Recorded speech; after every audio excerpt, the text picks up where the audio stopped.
I've been waiting for this moment for a long time.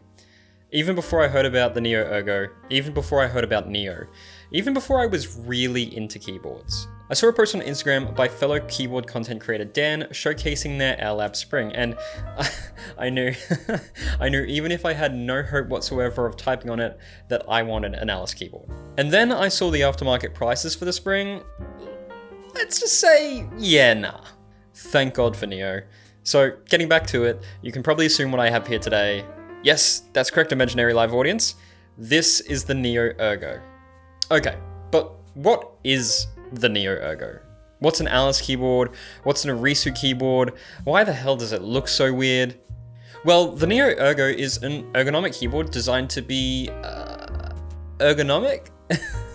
Well, yeah, it's designed to alleviate chronic wrist and shoulder injuries caused by intensive typing.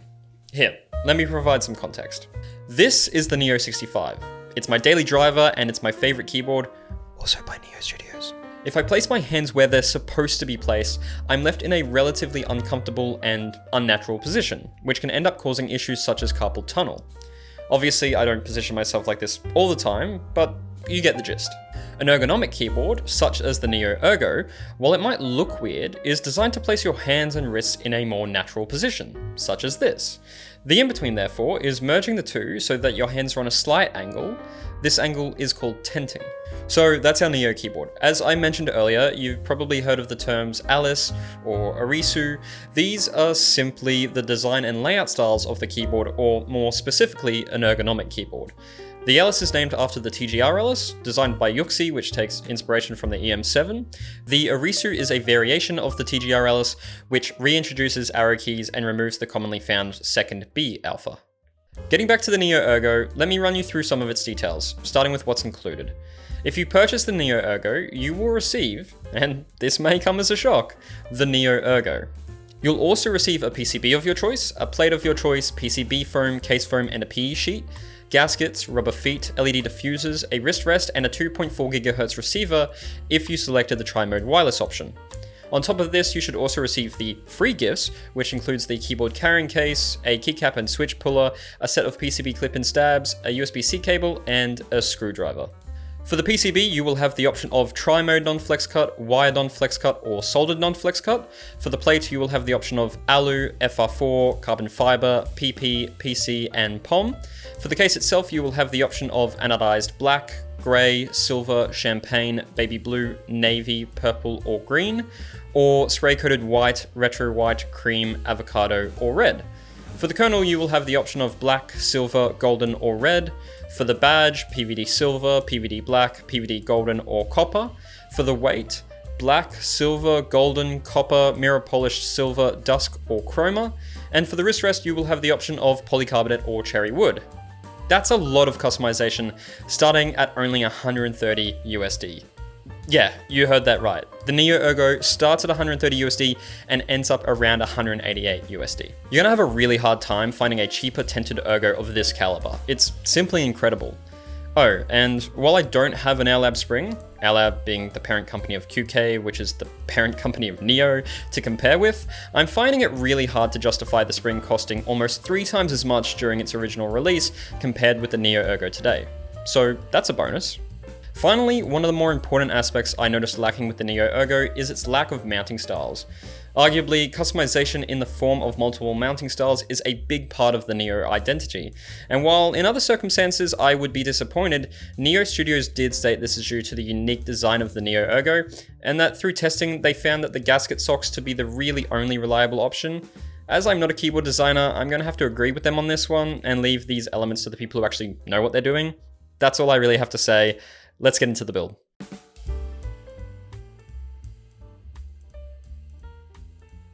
When I first heard Neo was designing an LS keyboard, I thought to myself, yeah, this is going to be a real pain to build. Even with no prior Alice keyboard experience, I was thinking, well, there's the tented shape, the extra stabilizers, and all the screws involved.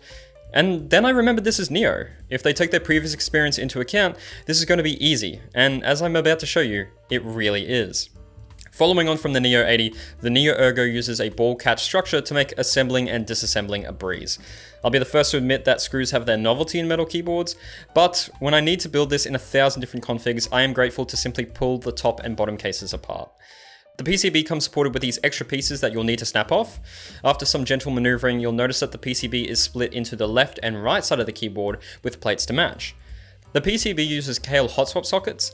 These aren't the best, so just be mindful when pressing in your switches to support the PCB from behind. Some people were apparently getting confused with how to insert the diffusers. Neo let me know that they are meant to be inserted from behind the plate, with the long end protruding above as seen here.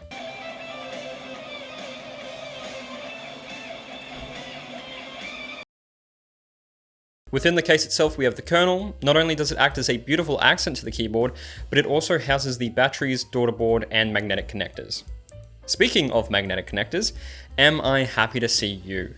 These have been in the most recent QK and Neo keyboards I have reviewed, and I have to say I never want to touch a JST connector ever again. Finally, the Neo Ergo is a gasket mounted keyboard, so it's only fair I include them. The longer gasket is fitted to the inner side of each PCB and the smaller gaskets towards the outside. I found out that you can also build the Neo Ergo plateless, so stay tuned for that. For this build, I'll be using Gatoron Oil Kings. I think these are a great all-rounder switch, one that is smooth and does not really require too much thought, with the aluminium plate. I'll also start with all the included foams and gradually work my way down from there. Don't forget to attach the included feet. You'll have the option of either grey or black. And with that, we are ready. So let me shut up for a moment so you can actually appreciate the keyboard.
Okay, so I've been using the Neo Ergo for about a week now, and here are some of my thoughts on it. Let me start by saying that while the Neo Ergo might seem weird, ergonomic keyboards aren't new by any means. That also doesn't mean these are easy to learn and adapt to. The Neo Ergo comes with a steep learning curve, especially if you normally don't type with all your fingers either. I mean, just between me and you personally, I always type Y with my left hand, and now I'm forced to type it with my right. But that doesn't mean you shouldn't give it a go. I think, if anything, the Neo Ergo has opened up my mind to trying alternative keyboards. When I make these videos, I'm generally late to the party. Half of that is that I'm based in Australia and everything takes longer here. The other half is that I'm just lazy. So as a result, I typically binge all the content on a keyboard I'm reviewing for inspiration. The one thing that I noticed that no one really discussed is the amount of effort Neo put into this keyboard, and it's astounding. Look, by this point, everyone who owns a Neo product knows that they're not a cash grab company, but the thought they put into the design of the Neo Ergo deserves all the credit I'm about to give them. Starting with the shape of the keyboard. Designing an Ergo Alice is easy enough, but the standard Alice layout does not address forearm rotation. Neo took it a step further, noting that factors such as tilt angle, rotation, and finger placement are often overlooked. So they started exploring beyond the two-dimensional space, incorporating a 5-degree tent in the middle of the Neo Ergo to allow your hands to rotate slightly outwards, reducing wrist rotation and relieving tension in the forearm muscles. Neo Studios also changed the layout of the standard Alice keyboard too. With symmetry in mind, they shifted the alpha areas to be as symmetric as possible to accommodate different typing habits, all while including multiple options, such as the 2.25 and 2.75 use spacebars, split backspaces, split shift, and arrow keys. On top of this, they positioned the F and J keys symmetrically within the keyboard to minimize the height difference between the left and right hands while typing. So really, the Neo Ergo is an Alice keyboard, an Arisu keyboard, and an Ergo keyboard all wrapped up in one. Oh, and the kernel. It's not just to accommodate the tenting of the keyboard, but it also hosts the batteries, daughterboard, and magnetic connectors. And the cherry on top, the wrist rest. Designed to match the outline and tenting of the Neo Ergo, it is the perfect addition for customers who might not be used to the height of the keyboard or the angle of the tenting. However, do keep in mind it does cost an extra $20 USD. As you can probably tell, I'm pretty stoked about this keyboard. I think Neo continues to elevate their design and dedication with each keyboard they release, and honestly, I'm all here for it. There's nothing really negative I have to say about the Neo Ergo. I think it looks elegant, I have nothing against the RGB, but if I'm going to nitpick, I would say that I find the mods sound pretty hollow. I think that the wrist rest should have accommodated more types of wood, as the dark brown doesn't match my setup at all. I wish they had kept the design of the weight similar to the larger blank weight present on the Neo 80, and even though I did request the champagne colorway, I wish I had better keycaps to match it. But at this point, it's only my opinion. Oh, and one more thing, the little bags suck, I feel like they've gotten worse, please change them or just don't include them at all at this point.